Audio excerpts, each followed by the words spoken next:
Olá, candidato e candidata. Estamos aqui nesse módulo 58 para abordar um tema: é derrota quando modifico o meu objetivo de concurso? Antes de entrarmos no tema, eu quero lembrá-los que, para o sucesso na carreira pública, além do preparo emocional e do preparo técnico, que podem se traduzir pelo equilíbrio e pela excelência, eu quero lembrá-los sempre, em tempos reais e atuais, da importância da ética, né, para aquele que pretende fazer parte da administração pública, né?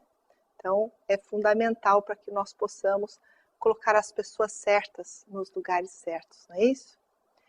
Bem, vamos pensar então um pouco sobre que sensação é essa que muito concurseiro, concurseira passa quando ele começa a vislumbrar a possibilidade de investir em outros concursos. Muitos candidatos são idealistas, eles escolhem muitas vezes a sua carreira, seja no tempo de faculdade, seja por uma questão de aproximação do estágio onde você atuou, e você observa algumas carreiras, não é? E começa a estreitar, a se aproximar, acreditando que você poderia se moldar para aquela função. Então, quando você tem de fato a oportunidade de adentrar ao meio dos concursos, você pensa naquela carreira do qual ou você tem um parente, ou você admira determinados profissionais, você admira professores, quando muitas vezes você inicia numa escola preparatória e você acaba decidindo, não é? Seja por qual razão for. E, curiosamente, quando você está já há algum tempo investindo numa determinada função, fazendo alguns exames, e até tendo o seu progresso, né? À medida em que você vai realizando provas, você vai ficando mais experiente, e à medida em que você vai estudando, você vai adquirindo um ritmo, não é? Uma maturidade. Então, o candidato precisa de maturidade. E o que eu vejo muito no atendimento a candidatos é que num certo momento ele entra num impasse. Será que não é a hora de eu investir em outros concursos diferentes daquele que ele está focado, não é? E ele associa isso como uma constatação de fracasso, como se fosse assim: bom, se eu não estou conseguindo aquilo que eu quero, então, para que eu possa ampliar minhas oportunidades de aprovação, eu vou fazer então outros concursos dos quais eu possa ter mais chances de passar. Então, muitas vezes ele presta um concurso de nível superior e ele passa a imaginar como seria o seu desempenho num curso de nível técnico, por exemplo, não é? Nessa hora, ele fica bastante preocupado e até mesmo com algum certo grau de conflito. Porque essa reflexão, ela vai vir. Poxa, se eu não estou tendo a aprovação, a urgência do ingresso na administração pública, que tal se eu fizer uma carreira trampolim, não é? Que tal? Essas indagações, elas surgem com muita frequência. E eu diria, assim, que faz parte da realidade de um candidato.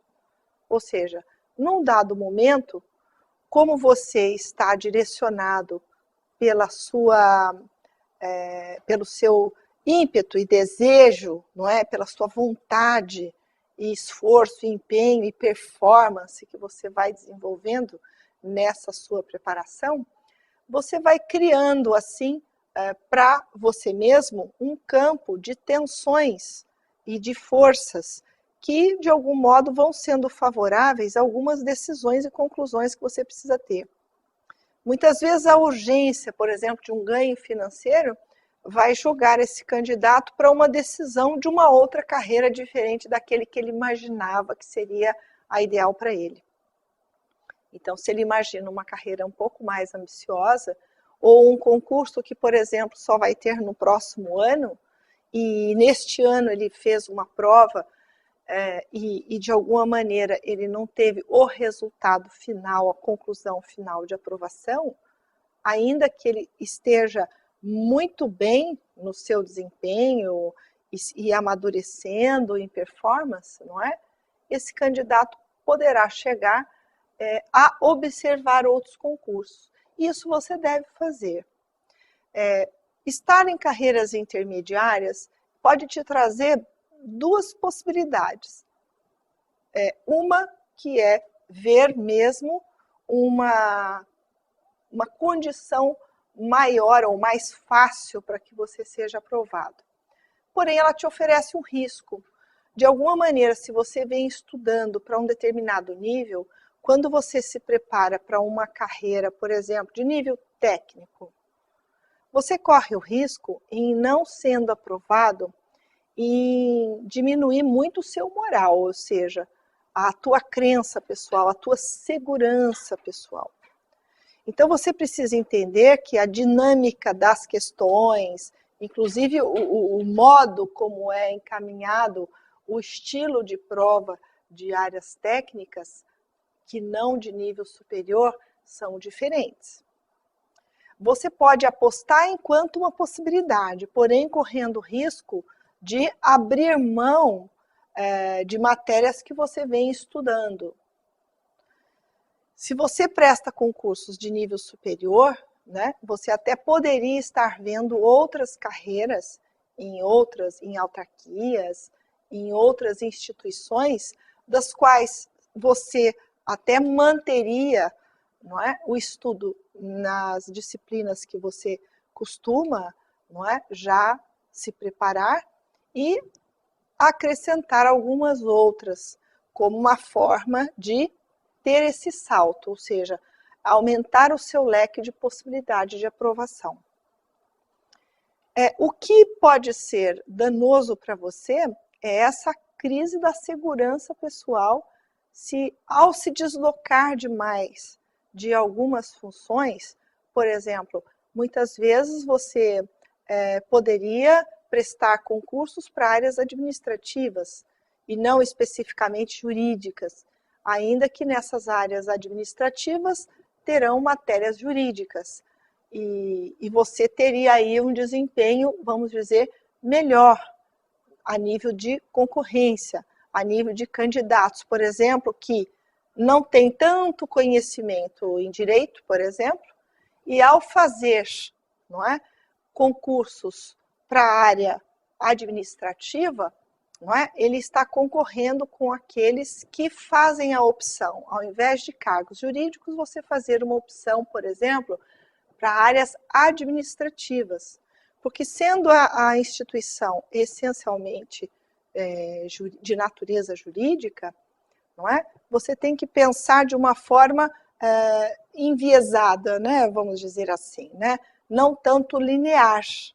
Se a sua aprovação poderia ser mais difícil, até mesmo para concorrer com candidatos que estão em iguais condições que você, a nível de excelência técnica, né? E até a nível de excelência emocional, em termos de equilíbrio pessoal e tudo mais, quando você aposta, vamos dizer, nos cargos administrativos, você não estaria longe da sua área de atuação, até porque você teria um cargo de gestão, né? Mas que tenha conhecimentos jurídicos. Essa é uma forma de você driblar muitas vezes e ir de encontro às urgências que você tem. Então, todo candidato, além dele ter a urgência e o desejo, né, e a necessidade de ingressar num certo período, vamos dizer, ele tem 3 anos para que isso ocorra, ou ele tem 2 anos, outros se colocam à disposição 5 anos, não é? Enfim, existem carreiras que a aprovação vai ocorrer em médio prazo e até longo prazo, né? E para dar conta dessa pressão, porque ela acaba se tornando uma pressão a nível da expectativa, existe uma cobrança, né, por parte de cada candidato com relação a ele apresentar esse resultado final, que é ele ser aprovado e ingressar. Então, a vida das pessoas ela é cercada por outras necessidades, necessidades financeiras, necessidades familiares, necessidades de provar, por exemplo, para si próprio competências, não é? E o fato de que um grande número de profissionais que já fazem parte da administração pública são profissionais de excelência e são profissionais que se mantêm estudando para galgar outras carreiras. Então pensa nisso. Não necessariamente você precisa ficar engessado, não é?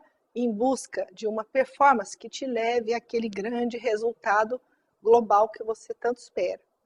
Você pode sim estar assumindo, né, e desenvolvendo o trabalho já na administração pública, o que ele inclusive vai te dar é mais instrumental, inclusive. Você já vai estar fazendo parte da cultura da instituição. E assim, por exemplo, se você entra num cargo nível analista, por exemplo, para que você depois ingresse num cargo superior a esse de analista, por exemplo, que é um trabalho consultivo, você já estaria muito bem inserido e teria aí essa questão do tempo para driblar, o tempo para o estudo e o tempo destinado ao seu trabalho. Só que você não criaria aí divisão de mundos. Você já está fazendo parte desse universo. Tá? Pensa nisso com carinho, acompanhe no Twitter os artigos que eu sempre escrevo aqui para o JC, para outros locais, as novidades, inclusive as frases de motivação e tudo mais. Você pode me escrever para o e-mail prof.luizaricota, tudo junto, @hotmail.